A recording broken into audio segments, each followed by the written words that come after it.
सादर नमामि।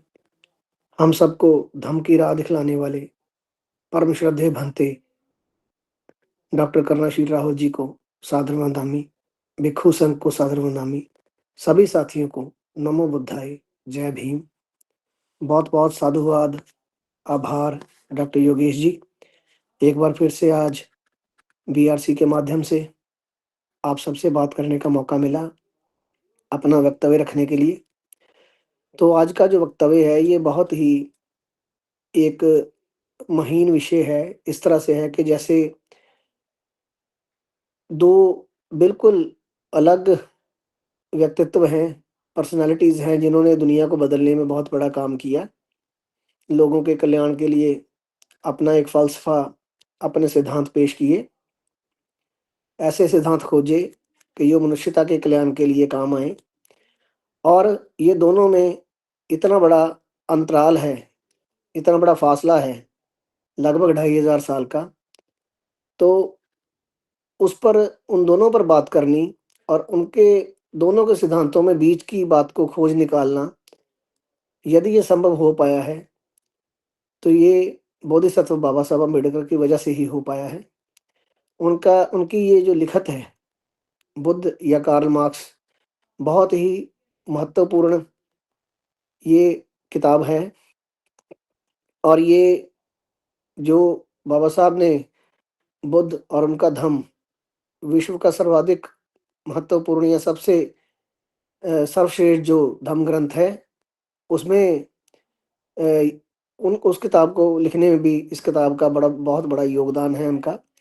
और मैं अपनी बात को यहाँ से शुरू करता हूँ कि जो किताब है, ये जो मुझे इसको पढ़ना भी होगा, इसको बताने के लिए, इसकी बातों की गहराई में जाने के लिए। तो आज का जो लेक्चर है, वो एक स्कूल या कॉलेज के लेक्चर की तरह होगा, जिसमें किताब से भी बात होगी और हम उन बिंदुओं को धम्म के माध्यम से उसके साथ जोड़कर समझने की कोशिश करेंगे। तो ये आज पूरा तो नहीं होगा, लेकिन कोशिश करेंगे कि ये 2 या 3 लेक्चर्स में इसको पूरा कर दिया जाए आने वाले में। तो बाबा साहब 14 अक्टूबर 1956 को नागपुर की दीक्षा भूमि पर विश्व इतिहास का जो विशालतम, महानतम एवं सर्वप्रथम धम्म दीक्षा समारोह, जो कि लगभग 14 लाख धम्म अनुयायियों के साथ उन्होंने परम पूज्य बाबा साहब के साथ उनके नेतृत्व में धम्म बौद्ध धम्म ग्रहण किया। तो इसके ठीक 37 दिन के बाद नेपाल की राजधानी काठमांडू में के जो राज दरबार है, वहाँ पर चौथी विश्व बौद्ध परिषद हुई। और उसमें जो वहाँ के राजा महेंद्र, भदंत चंद्रमणि महासथविर, डॉक्टर जीपी मल्लशेखर, भदंत अमृतानंद ऊचाटून के समक्ष बाबा साहेब डॉक्टर अंबेडकर 20 नवंबर 1956 को बुद्ध या कार्ल मार्क्स विषय पर एक बहुत ही कालजीय उद्बोधन करते हैं। वे कहते हैं कि जीवन के लक्ष्य तथा उद्देश्यों को हासिल करने के लिए बौद्ध जीवन मार्ग ही चिरंतन सिद्ध होगा। उनको इतना स्पष्ट हो चुका था और उन्होंने बहुत स्पष्ट रूप से ये अपनी जो स्पष्ट धारणा थी कि ये बौद्ध जीवन मार्ग ही जो है, वो एक बढ़िया श्रेष्ठ जीवन के लिए जीवन का मार्ग जो है वो सिद्ध होगा। तथागत कहते हैं कि मनुष्य की मानसिकता में परिवर्तन लाए बगैर दुनिया में सुधार, परिवर्तन या उत्थान संभव नहीं है। तो ये बातें बाबा साहब इसके शुरू में ही बहुत स्पष्ट कर देते हैं। और इसी बात को आधार बनाकर परम श्रद्धेय भंते जी इसकी बात की गहराई को समझते हुए धम्म भूमि के माध्यम से परम श्रद्धेय भंते जी जो हैं इस पे कार्य कर रहे हैं। और उन्होंने एक संशोधित जो बुद्ध और उनका धम्म ग्रंथ धम्म भूमि की तरफ से लिखा, बनाया, और वो बहुत ही विश्व प्रसिद्ध हुआ। जहाँ-जहाँ भी गया, लोगों ने उसे बहुत सराहा, उसकी बहुत तारीफ की। और इसी के साथ इसी बात को इन्हीं सिद्धांतों को लेकर जो धम्म भूमि के जो 4 हम कह सकते हैं कि पिलर्स बनते हैं, जिसमें भिक्षु, भिक्षुणी, उपासक एवं उपासिका जो परिषदें हैं, बाबा साहब की जो उक्त रचना है, उसका गंभीरता पूर्वक चिंतन मनन करके बाबा साहब के बताए मार्गदर्शी सिद्धांतों को आचरण में उतारकर दृढ़ निश्चय, असीम उत्साह और लगन पूर्वक बौद्ध धर्म प्रचार प्रसार के कार्य में जीवन पर्यंत जुटे रहकर भारत को बौद्ध बनाने के बाबा साहब के सपन को साकार कर सकते हैं। ऐसा संकल्प है, ऐसा सपना है। और हम देख रहे हैं निरंतर कि हर संडे, हर रविवार जो हमारी सामूहिक बुद्ध वंदना हो रही है, वो उसी विश्व के जो श्रेष्ठतम ग्रंथ है, धम्म ग्रंथ है, इसमें से होती है। और हम उसमें से कुछ टॉपिक्स लेके उसका अध्ययन करते हैं, अपने साथियों के साथ साझा करते हैं। तो ये उसी आंदोलन का एक हिस्सा है जो परम श्रद्धेय भंते जी के मार्गदर्शन में आगे बढ़ रहा है। जो धम्म क्रांति बाबा साहब ने नागपुर की उस दीक्षा भूमि की धरती से शुरू की, तो उसको अगर प्रायोगिक रूप में, व्यवहारिक रूप में आगे बढ़ाया जा रहा है, तो ये धम्म भूमि द्वारा ही किया जा रहा है। तो हम उस किताब को शुरू करते हैं, बुद्ध अथवा कार्ल मार्क्स। कार्ल मार्क्स तथा बुद्ध में तुलना करने के कार्य को कुछ लोगों द्वारा एक मजाक माना जाए तो इसमें कोई आश्चर्य नहीं है, क्योंकि मार्क्स तथा बुद्ध में 2381 वर्ष का अंतर है। बुद्ध का जन्म 563 जो ईसा पूर्व है वो हुआ था, और मार्क्स का जन्म जो है 1818 में हुआ। तो इस तरह से उनमें 2381 साल का अंतर है। मार्क्स को एक विचारधारा व एक नए मत राज्य शासन का व एक नई आर्थिक व्यवस्था का निर्माता माना जाता है। इसके विपरीत बुद्ध को एक ऐसे धर्म के संस्थापक के अलावा और कुछ भी नहीं माना जाता जिनका राजनीतिक या अर्थशास्त्र से कोई संबंध है। तो इसी बात का विश्लेषण हमें करना है कि क्या तथागत का धर्म जो है वो इन बातों से अछूता है, वो इन बातों को कवर नहीं करता है क्या? तो ये जो जो हम किताब में आगे बढ़ेंगे, हमें बहुत सारी बातें स्पष्ट होती जाएंगी। इस निबंध के शीर्षक बुद्ध अथवा कार्ल मार्क्स से ऐसा आभास होता है कि ये इन दोनों व्यक्तियों के बीच समानता को बताने से ऐसा आभास होता है कि ये दोनों व्यक्तियों के वाला है कि विषमता, या तो इनकी समानताओं को बताने के लिए एक प्रयास कर रहे हैं, या इनकी विषमता को बताने का हम प्रयास कर रहे हैं। इन दोनों के बीच समय का बहुत बड़ा अंतराल है, उनके विचार क्षेत्र भी अलग अलग हैं। अतः इस शीर्षक का अजीब सा प्रतीत होना अनिवार्य है। मार्क्सवादी इस बात पर आसानी से हंस सकते हैं कि ये हम क्या बातचीत कर रहे हैं, किस तरह का कंपैरिजन हम सेट करने की कोशिश कर रहे हैं। वे मार्क्स तथा बुद्ध को एक समान स्तर पर लाने का मजाक व हंसी उड़ा सकते हैं। मार्क्स बहुत आधुनिक और बुद्ध बहुत पुरातन है।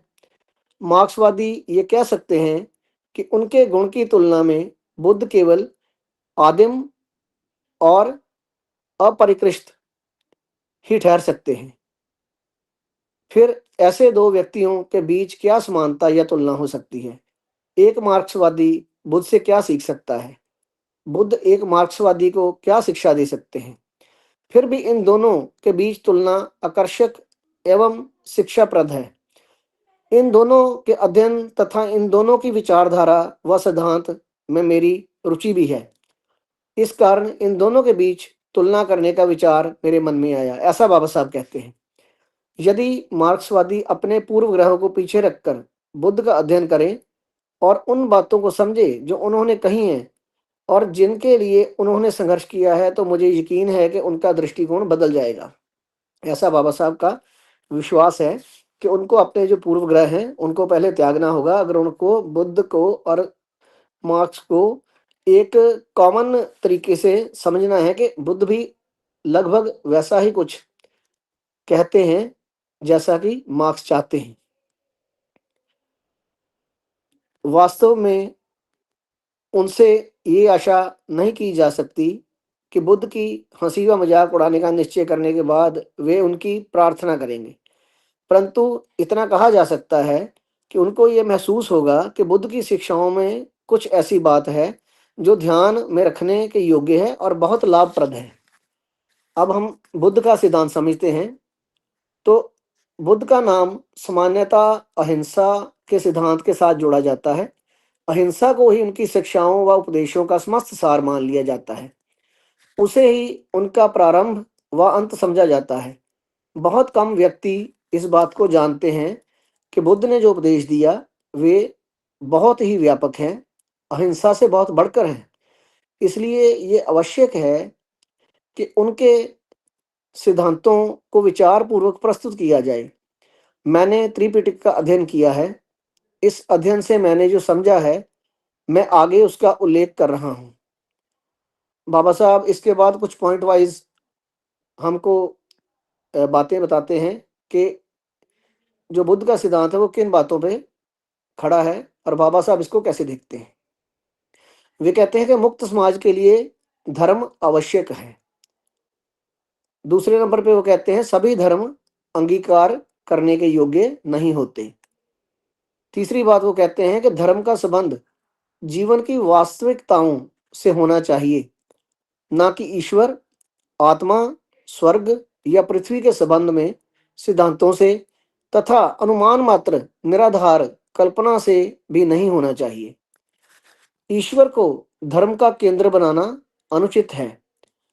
आत्मा की मुक्ति या मोक्ष को धर्म का केंद्र बनाना अनुचित है।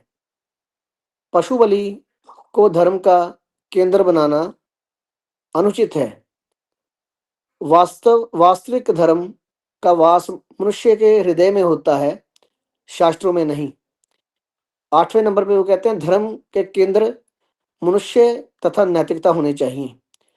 यदि नहीं तो धर्म एक क्रूर अंधविश्वास है। जीवन का आदर्श केवल नैतिकता होना ही पर्याप्त नहीं है। चूंकि ईश्वर नहीं है अतः नैतिकता जीवन का नियम या कानून होना चाहिए। यहाँ पे इशारा ये है, चूंकि ईश्वर नहीं है, तथागत ईश्वर की एग्जिस्टेंस को नहीं मानते हैं। और जब एग्जिस्टेंस ही नहीं है, कोई चीज है ही नहीं, तो वो क्या न्याय करेगा, वो कैसे रोकेगा, वो कैसे किसी से करवाएगा। सो ये जो एकदम निराधार बात है, कलो कपोल कल्पित एक बात है, एक कल्पना है, इस पे आधारित है कि कोई बैठा है दूर व्यक्ति जो सब कुछ कंट्रोल करता है, वो करवाता भी है, वो सजा भी देता है, वो हिसाब किताब भी रखता है। इस तरह का जो एक कल्पना पे आधारित वो ईश्वर जो खड़ा किया हुआ है, उसके अगेंस्ट वो एक रास्ता बताते हैं कि इसके अगेंस्ट तो एक ही जो चीज है काम कर सकती है, वो नैतिक जीवन का नियम या कानून होना चाहिए कि एक व्यक्ति का जीवन जो है वो नैतिक होना चाहिए। उसके कुछ सिद्धांत होने चाहिए नैतिकता के, जैसे धर्म ही नैतिकता है, ऐसा भी कहा जाता है। इसका मतलब यही है कि जब एक सिद्धांत कुछ ऐसे दे दिए कि इन पे चलना ही धर्म होगा, तो अब यहाँ पे ईश्वर हो या ना हो इससे कुछ फर्क नहीं पड़ता है। तो आगे वो कहते हैं धर्म का कार्य विश्व का पुनर्निर्माण करना तथा उसे प्रसन्न रखना है, उसकी उत्पत्ति या उसके अंत की व्याख्या करना नहीं। लेकिन हम अक्सर क्या देखते हैं कि जितने भी कथाकार हैं, जो पुरोहित हैं, तो वो सारा कुछ बता देंगे कि कहाँ से क्या बना, कैसे पृथ्वी की संरचना हुई, पृथ्वी नाग के फन पे खड़ी है, वो बैलों के सींगों पे खड़ी है, सींग हिलते हैं तो भूचाल आ जाता है। तो इस तरह की जो सारी कहानियां इसीलिए हो पाई क्योंकि ये ये उसका आधार ईश्वर और इस तरह की कल्पनाओं पर आधारित धर्म और उस धर्म का लोगों के जीवन पर प्रभाव जो है, उसके कारण ये सारी बातें जो बनी हैं और उसके माध्यम से ही जो धर्म के व्यापारी हैं, ठेकेदार हैं, उनका जीवन यापन चलता है। उनका रोज़गार चलता है, खाना मिलता है, उनके परिवार जो हैं पलते हैं उस पे, उनकी आजीविका है। तो ये सारी बातें उसी वक़्त धराशायी हो जाती हैं, जब हम ईश्वर की होंद को ही, उसकी एक्जिस्टेंस को ही नकार देते हैं। तो वो कहते हैं कि जीवन का आदर्श केवल नैतिकता होना ही पर्याप्त नहीं है, क्योंकि ईश्वर नहीं है, अतः नैतिकता जीवन का नियम या कानून होना चाहिए। और साथ ही कहते हैं, धर्म का कार्य विश्व का पुनर्निर्माण करना तथा उसे प्रसन्न रखना है, उसकी उत्पत्ति, उसके अंत की व्याख्या करना नहीं है। अभी धर्म का कार्य जो है, एक अच्छे समाज का, एक अच्छे जीवन का निर्माण करना होना चाहिए। तो धर्म का जो मकसद है, जो धम्म भूमि के माध्यम से हम सीख रहे हैं, वो श्रेष्ठ जीवन निर्माण है, वो मानवता का कल्याण है।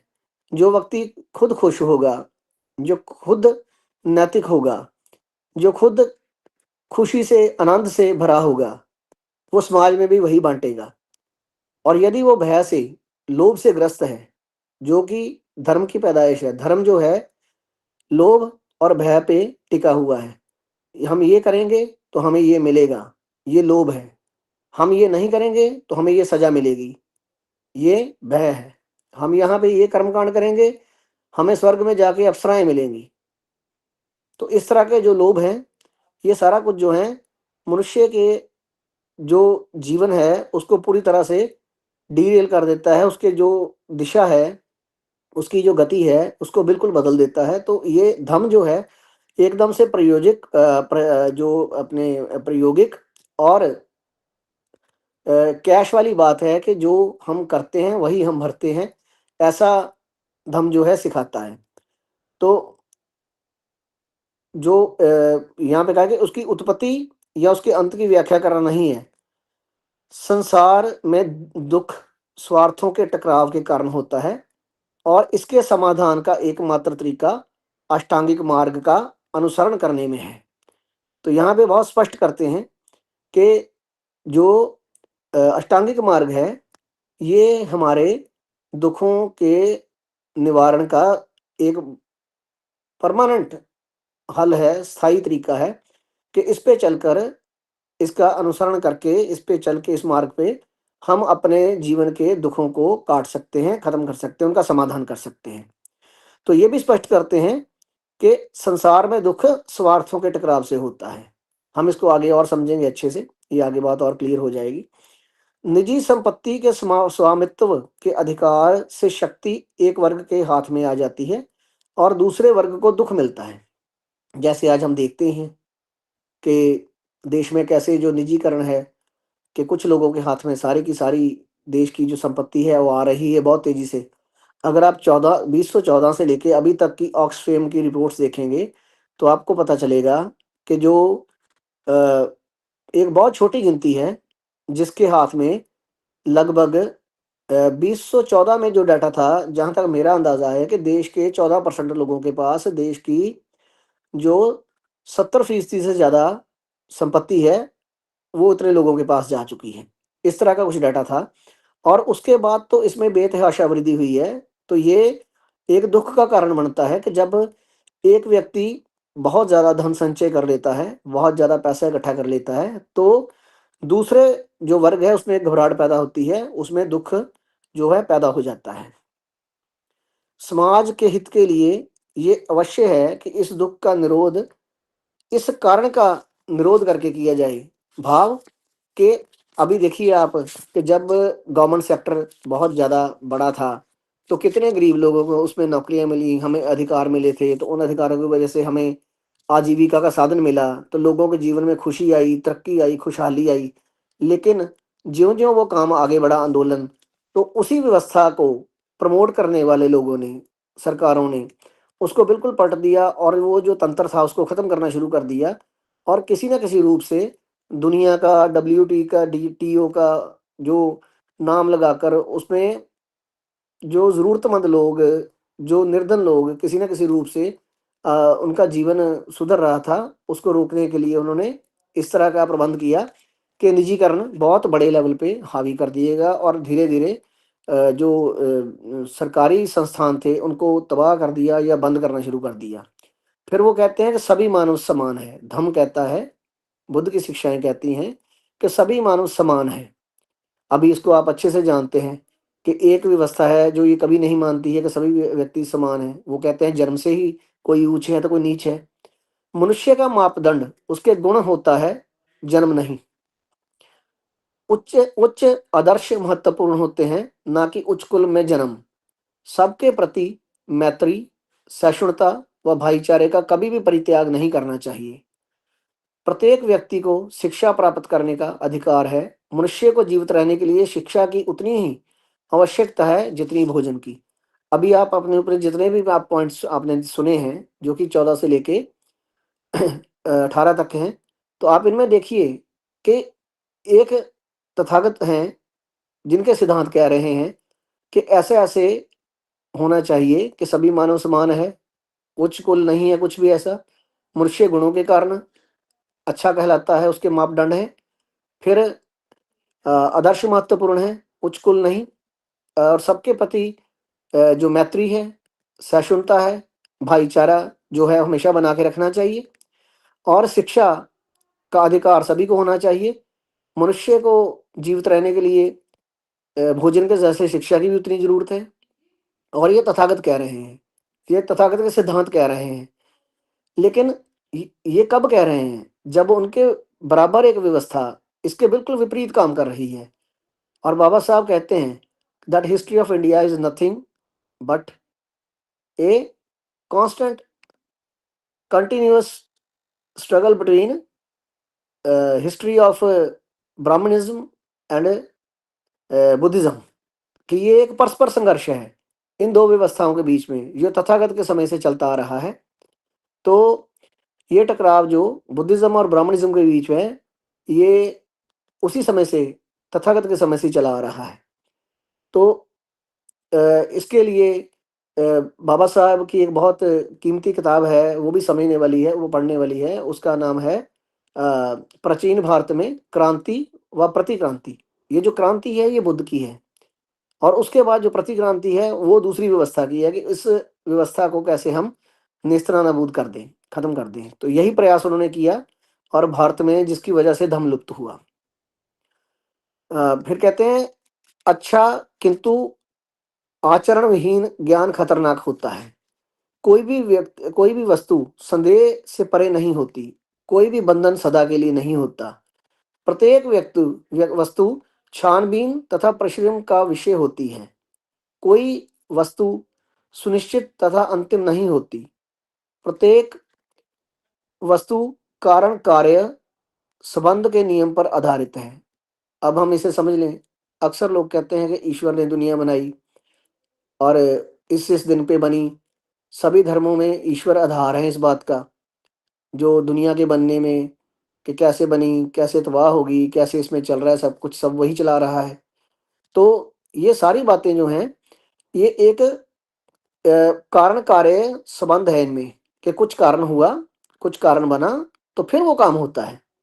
अब हम देखते हैं कि नॉर्मली कहते हैं कि ईश्वर की कृपा से बच्चे पैदा होते हैं, लेकिन हम सभी जानते हैं कि दो मनुष्यों के मिलने से, एक स्त्री और एक पुरुष मिलते हैं, तो उनसे बच्चा पैदा होता है। तो ये चाहे धरती पे पैदा हुए महापुरुष हैं, उनकी भी बात करें तो उन पे भी यही जो कारण कार्य संबंध है, ये लागू नियम लागू होता है। तो इन बातों को अगर हम तर्कशील तरीके से, वैज्ञानिक दृष्टिकोण से देखें, तो इन सभी चीज़ों के पीछे जो बनी हैं, जो वनस्पति है, जो पेड़ हैं, पौधे हैं, पर्वत हैं, मनुष्य हैं, जीव जंतु हैं, इनकी अलग अलग प्रजातियां हैं, इन सभी के बनने के पीछे कारण कार्य संबंध ही है। इसी नियम पे आधारित है ये सब कुछ। कोई भी वस्तु स्थायी या सनातन नहीं है, सभी परिवर्तनशील है। वस्तुओं में परिवर्तन होने का क्रम हमेशा चलता रहता है। युद्ध यदि सत्य तथा न्याय के लिए नहीं ना हो तो वह अनुचित है। अब यहाँ पे जो बुद्ध की अहिंसा है उसको भी स्पष्ट किया है कि जहाँ पे सत्य और न्याय के लिए युद्ध करना पड़े तो वहाँ पे किया जा सकता है। वरना अभी तक हम सुनते हैं कि भारत से जो बुद्ध धर्म विलुप्त हुआ वो इसलिए हुआ कि सब हथियार फेंक दिए और बिल्कुल वैसे आगे से हथियार ही नहीं उठाए किसी ने, इस तरह की बातें चलती हैं, लेकिन ऐसा कुछ नहीं है। धम्म में, बुद्ध धम्म में युद्ध करने की अनुमति है, बशर्ते कि वो सत्य और न्याय के लिए हो। विजेता के पराजित विजेता के पराजित के प्रति कर्तव्य होते हैं। अब यहाँ पे भी तथागत की करुणा और मैत्री है कि यदि कोई व्यक्ति गलत काम करता था या उसने गलत काम करके आप पे हमला किया, तो अब वो हार गया है और वो हमारे हमारे सामने एक पराजित व्यक्ति के रूप पे है या एक पराजित देश के रूप पे है, वो जो पूरी की पूरी जनता, उनके प्रति भी हमारे कुछ कर्तव्य हैं कि हमें उनके साथ भी बराबरी का, मनुष्यों जैसा ही सलूक करना है। उनके साथ कोई अत्याचार या इस तरह का नहीं करना है। ये धर्म की करुणा मैत्री पे आधारित जो है सिद्धांत है। तो आगे समय समय महाकारुणिक बुद्ध का जो संक्षिप्त रूप में अगर उनके सारे के सारे सिद्धांतों की बात की जाए, तो ये 25 बिंदुओं पे बाबा साहब ने बहुत ही सुंदर तरीके से उसका जो एनालिसिस किया है। ये अब आप देख सकते हैं कि ये कितना प्राचीन है। ये 2500 साल पुरानी बात हम कर रहे हैं, लेकिन फिर भी ये कितना नया है, नवीन है कि आज भी पूरी दुनिया में इसी चीज़ की डिमांड है और इसी आधार पर अगर समाज जो है वो बनता है, एक व्यक्ति अपने चरित्र का निर्माण करता है, श्रेष्ठ जीवन का निर्माण करता है, तो पूरा का पूरा समाज जो है एक श्रेष्ठ समाज बन सकता है और पूरा का पूरा जो देश है, जो धरती है, वो बुद्धमय हो सकती है। तो उनके उपदेश कितने व्यापक तथा कितने गंभीर हैं, ये हम देख सकते हैं इन सभी पॉइंट से।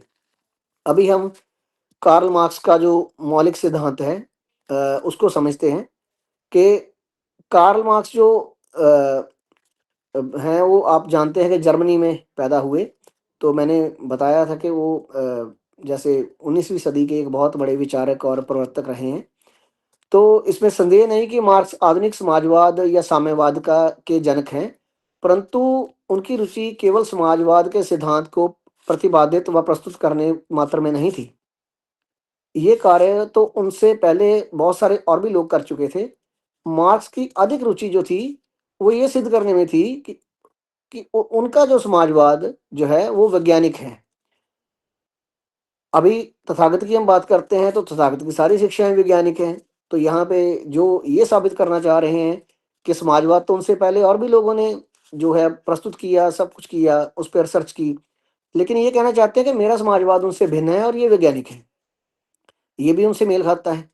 उसका उनका जो संघर्ष पूंजीपतियों के विरुद्ध भी था, जिन्हें वे कल्पनावादी या अव्यवहारिक समाजवादी कहते हैं। पूंजीपति अक्सर लोगों को ऐसा आश्वासन देते हैं कि अगर मैं अमीर होऊंगा, मेरी कंपनी अमीर होगी, तो जो मेरे साथ नौकरी करने वाले लोग हैं, इनके परिवार भी अमीर होंगे, इनका भी जीवन का स्तर बदलेगा, तो मैं इनको अमीर होने में मदद करूंगा। लेकिन इसको वो सही नहीं मानते हैं, इसमें उनकी साजिश, चालाकी या इसको एक उनका कल्पनावादी या अव्यवहारिक समाजवाद समझते हैं कि ये प्रैक्टिकली पॉसिबल नहीं है। वह इन दोनों को ही पसंद नहीं करता था। इस बात पर इसलिए ध्यान देने की आवश्यकता है क्योंकि मार्क्स अपने समाजवाद के वैज्ञानिक स्वरूप को सबसे अधिक महत्व देते हैं। मार्क्स ने जिन सिद्धांतों को प्रस्तुत किया, उनका उद्देश्य कुछ और नहीं बल्कि उनकी इस विचारधारा को स्थापित करना था कि उनका समाजवाद वैज्ञानिक है, ना कि काल्पनिक या अव्यवहारिक। वो जो एक मॉडल लेके आए थे अपने दास कैपिटल के थ्रू, तो वो एक वैज्ञानिक मॉडल वो ऐसा स्थापित करना चाह रहे हैं। वैज्ञानिक समाजवाद से कार्ल मार्क्स का ये अभिप्राय था कि उनका समाजवाद लाजमी है और समाज उसी दिशा में बढ़ रहा है तथा उसकी गति को कोई भी नहीं रोक सकता। इस तर्क को सिद्ध करने के लिए मार्क्स ने मुख्य रूप से परिश्रम किया। मार्क्स की अवधारणा निम्नलिखित खोजपूर्ण तथ्यों पर आधारित है। हम अब उन बिंदुओं को पढ़ते हैं कि जिन पर मार्क्स अपने सिद्धांत को रखते हैं। उनके दर्शन का उद्देश्य विश्व का पुनर्निर्माण करना है, ब्राह्मण की उत्पत्ति की व्याख्या करना नहीं है। अब ये भी श्रेष्ठ जीवन का निर्माण करना चाहते हैं, विश्व का पुनर्निर्माण करना चाहते हैं, एक बौद्धमयी समाज की वो अवधारणा लेके चले हैं। उसको उसका निर्माण करना चाहते हैं। अब ये बात का जो उनकी सोच है, ये भी तथागत से मिल रही है। तथागत भी कहते हैं कि ब्रह्मांड की उत्पत्ति की व्याख्या करनी ज़रूरी नहीं है कि ये कैसे बना, इसका अंत क्या होगा, और ये भी वही कह रहे हैं। और दूसरी तरफ ये जो उसके पुनर्निर्माण की बात कर रहे हैं कि विश्व के पुनर्निर्माण भाव कि मनुष्य के श्रेष्ठ जीवन का निर्माण और उससे उसी समाज का निर्माण, उस नैतिक समाज का निर्माण जिसमें ईश्वर ईश्वर की कपोल कल्पना ना हो, उसका आधार ना हो, लेकिन नैतिकता आधार हो। जो शक्तियां इतिहास की दिशा को निश्चित करती हैं वो मुख्यतः आर्थिक हैं, ये ऐसा मानते हैं। समाज दो वर्गों में बटा होता है, मालिक या मजदूर। इन दोनों वर्गों के बीच सदा संघर्ष चलता रहता है, और ये हम देखते भी हैं कि ऐसा हमेशा चलता है, पूरी दुनिया में ऐसा चल रहा है। मजदूरों का मालिकों द्वारा शोषण किया जाता है। मालिक उस अतिरिक्त मूल्य मुनाफों का दुरुपयोग करते हैं जो उन्हें अपने मजदूरों के परिश्रम के कारण मिलता है। और ये क्लियर है कि वो जब जब ज्यों ज्यों एक व्यापारी मजबूत होता जाता है, वो हमेशा ऐसी प्लानिंग्स करता रहता है कि वो अपने मुलाजमों का, मजदूरों का जो हक है उनको पूरा कभी भी ना दे। उत्पादन के साधनों का राष्ट्रीयकरण, अर्थात व्यक्तिगत संपत्ति का उन्मूलन करके शोषण को समाप्त किया जा सकता है। वो चाहते हैं कि इन बातों का जो जो उत्पादन के साधन हैं इनका राष्ट्रीयकरण होना चाहिए। अभी हमने बात की थी कि जो गवर्नमेंट सेक्टर है, राष्ट्रीयकरण। अब देखिए उन चीज़ों को ही वही बात कर रहे हैं कि उसका राष्ट्रीयकरण होना चाहिए, और किसी व्यक्ति के पास भी जो ज़रूरत से ज़्यादा संपत्ति इकट्ठी नहीं होने देनी चाहिए। ये जो है, इस तरह करने से उनका जब हम उनका एक एनालिसिस करेंगे कि किसके पास कितना पैसा है और उसके पास कितना होना चाहिए था, तो ऑटोमेटिकली ही वो शोषण को समाप्त किया जा सकता है। तो यहाँ पे ह्यूमन राइट्स भी है, यहाँ पे प्राइवेटाइजेशन भी है, ये सारा कुछ आ रहा है। तो वो कहते हैं कि ये शोषण श्रमिकों को अत्य अत्यधिक गरीबी की ओर ले जा रहा है।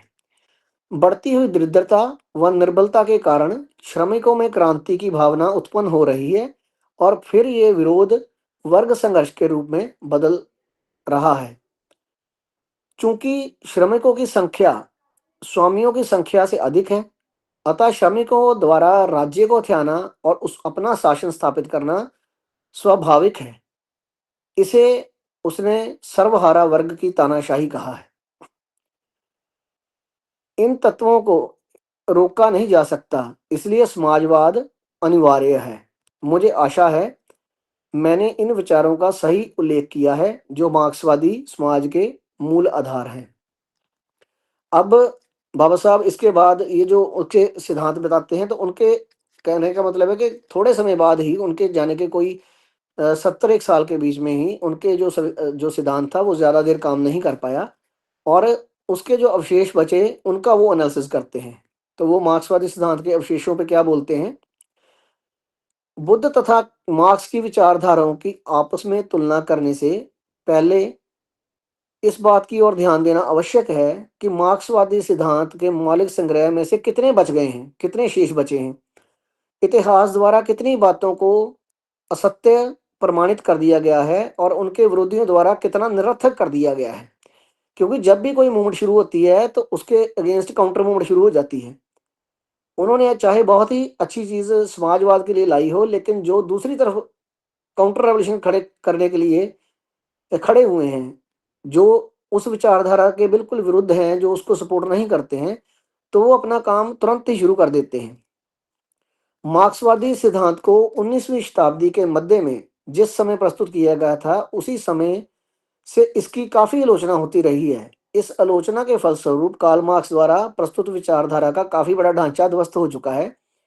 इसमें कोई संदेह नहीं है कि मार्क्स का ये दावा है कि उसका समाजवाद लाजमी है, पूर्णतः असत्य सिद्ध हो चुका है। सर्वहारा वर्ग की तानाशाही सर्वप्रथम 1917 में उसकी पुस्तक दास कैपिटल समाजवाद का जो सिद्धांत है, बहुत मशहूर उनकी ये लिखत है, उनकी जो के प्रकाशित होने के लगभग 70 वर्ष के बाद सिर्फ एक देश में ही स्थापित हुई थी, जहां तक कि साम्यवाद, जो कि सर्वहारा वर्ग की तानाशाही का दूसरा नाम है, सोवियत संघ में आया। तो ये किसी प्रकार से के मानवीय प्रयास के बिना किसी लाजमी वस्तु के रूप में नहीं आया था। इसमें एक बहुत बड़ा वर्ग संघर्ष था, बहुत खून खराबा हुआ और बहुत ज़्यादा हिंसा के बाद वहाँ पे जो एक पूरी प्लानिंग के साथ ये वहाँ पे आया, ऐसे ही नहीं आया। शेष विश्व में भी अभी भी सर्वहारा की तानाशाही के आने की प्रतीक्षा की जा रही है कि बहुत जगह जो कम्युनिस्ट लोग हैं, कम्युनिज्म है, वो एक्सपेक्ट करता है कि ये बाकी देशों में भी ऐसी क्रांति जो है वो आएगी और लोग मिलके, जो बहुत बड़ी गिनती है जो शोषित गरीब लोग हैं, वो इस तरह के हिंसा के तरीके से बाकी देशों में चेंज लाएंगे। लेकिन हमने ऐसा देखा है कि पिछले इतने सालों में इनके आने के जाने के बाद कि कहीं भी और विशेष तौर पे भारत में ऐसी कोई भी क्रांति नहीं हुई है। मार्क्सवाद का कहना है कि समाजवाद लाजमी है, अपरिहार्य है। उसके इस सिद्धांत के झूठे पड़ जाने के अलावा सूचियों में वर्णित अन्य अनेक विचार भी तर्क तथा अनुभव दोनों के द्वारा ध्वस्त हो गए हैं कि ये तर्क की कसौटी पे और अनुभव की कसौटी पे सेट नहीं बैठ रहे हैं, फिट नहीं हुए हैं, पास नहीं हुए हैं और ये ध्वस्त हो चुके हैं। अब कोई भी व्यक्ति इतिहास की आर्थिक व्याख्या को ही इतिहास की केवल एक प्रकार परिभाषा स्वीकार नहीं करता, इस बात को स्वीकार नहीं करता कि सर्वहारा वर्ग को उत्तरोत्तर कंगाल बनाया गया है और यही बात उसके अन्य तर्क के संबंध में भी सही है कि वो इस बात को एक्सेप्ट नहीं करते हैं कि पहली बात तो ये मानते हैं कि ये जो एक विचारधारा है, अब ये एक गए हुए बीते जमाने की बात है, ये अब नहीं आएगी, इसमें ऐसा कुछ नहीं है बाकी बचा। तो और ये भी नहीं है कि जो गरीबों को इस तरह से गरीब बनाया जाता है, ये इस बात से भी वो सहमत नहीं है। तो कार्ल मार्क्स मार्क्स के बात में मत में जो बात अभी शेष रहती है वह बची खुची आग की तरह है, जो मात्रा में तो बहुत थोड़ी लेकिन बहुत ही महत्वपूर्ण होती है, अग्नि के एक पतंगे व अवशेष के समान है। इस रूप में बाबा साहब अपने विचार में चार बातें कहते हैं। वो कहते हैं कि दर्शन का कार्य विश्व का पुनर्निर्माण करना है, विश्व की उत्पत्ति का स्पष्टीकरण देने का या समझाने में अपने समय को नष्ट करना नहीं है। अब ये बात भी हम देखते हैं कि तथागत की शिक्षाओं से मिलती है कि वो भी वही कह रहे हैं कि अगर मैंने कुछ सिद्धांत दिए हैं, मेरा दर्शन है, फिलॉसफी आई है, तो इसका जो मकसद है विश्व का पुनर्निर्माण करना है। तो वो पुनर्निर्माण में क्या है? वो वही कल्याणकारी एक अप्रोच है, सोच है मनुष्य के श्रेष्ठ जीवन की और नैतिक उन मूल्यों की जिस पे एक श्रेष्ठ समाज की संरचना होगी, तो उसकी बात करते हैं। तो वो कहते हैं कि इसमें विश्व की जो उत्पत्ति है अ, उसका स्पष्टीकरण देने का या समझाने में अपना समय नष्ट करना नहीं चाहता मैं। तो एक वर्ग को दूसरे वर्ग के साथ स्वार्थ व हित का टकराव व उनमें संघर्ष का होना, कि जब उनके आपस में स्वार्थ आते हैं सामने, कि एक वर्ग के दूसरे वर्ग के साथ स्वार्थों का टकराव होता है, तो उनमें संघर्ष होता है। और ये हम देखते हैं आज हम अपने इर्द गिर्द समाज में, परिवारों में इस बात को देखते हैं कि जब हमें हमारे जो स्वार्थ होते हैं वो टकराते हैं, तो झगड़ा, फसाद और मनमुटाव शुरू हो जाते हैं। फिर वो तीसरे नंबर पे कहते हैं कि संपत्ति के व्यक्तिगत स्वामित्व से एक वर्ग को शक्ति प्राप्त होती है और दूसरे वर्ग को शोषण के द्वारा दुख पहुंचाया जाता है। और ये हम अक्सर देखते हैं कि जो अमीर व्यक्ति होता है उसकी लालसा होती है कि मैं और अमीर होता जाऊं, चाहे मैं किसी को भी रौंद के आगे बढ़ूं, चाहे जो किसी के भी हक खा के आगे बढ़ूं। तो इससे दूसरा जो शोषित व्यक्ति है, जो गरीब व्यक्ति है, उसको उस पास से कष्ट पहुंचता है, दुख पहुंचता है, क्योंकि वो उसके जो गलत काम है, जो उसकी गलत अप्रोच है लाइफ के प्रति या समाज के प्रति, उससे वो प्रताड़ित होता है। तो चौथे चौथे पॉइंट पे बाबा साहब कहते हैं कि समाज की भलाई के लिए ये आवश्यक है कि व्यक्तिगत संपत्ति का उन्मूलन ना करके दुख का निराकरण किया जाए। कि बाबा साहब यहाँ पे एक बहुत डिफरेंट अप्रोच देते हैं, और ये जाके धम्म से जुड़ेगी। ये हम आगे जाके देखेंगे कि बाबा साहब कहते हैं समाज की भलाई के लिए ये आवश्यक है कि व्यक्तिगत संपत्ति का उन्मूलन ना करके दुख के निराकरण निराकरण दुख का निराकरण किया जाए। कि जो दुख का कारण है पहले उसका एनालिसिस किया जाए और उस पे काम किया जाए। तो यहाँ पे मार्क्सवादी सिद्धांत के जो अवशिष्ट हैं, अवशेष हैं, इन पे आके मैं अपनी बात को यहाँ पे रोक देता हूँ। तो बाकी का जो पार्ट है ये हम कल करेंगे, और काफ़ी 2 या 3 लेक्चर्स इस पे होंगे। तो हम सीरियल ऑर्डर में इनको पॉइंट वाइज ऐसे ही करते जाएंगे। तो हम फाइनली जो आगे बढ़ेंगे, ये सारे जो बातें हैं हमें और स्पष्ट होती जाएंगी। तो मेरा सभी से एक निवेदन रहेगा कि हमने ये जो सीरीज शुरू की है 2 या 3 लेक्चर्स की, हम इसमें सभी लोग जो हैं वो जुड़ें, और रेगुलर इस पे हम आगे अपनी बात जो है बढ़ाएंगे। तो इन्हीं शब्दों के साथ मैं अपनी वाणी को यहीं विराम देता हूँ। आप सभी ने मुझे सुना, इसके लिए मैं अनुग्रहीत हूँ। आप सभी को आभार प्रकट करता हूँ। तो अपनी बात को यहीं पे रोकता हूँ। परम श्रद्धेय भंते जी को सादर नमामि। सभी साथियों को नमो बुद्धाय। जय भीम।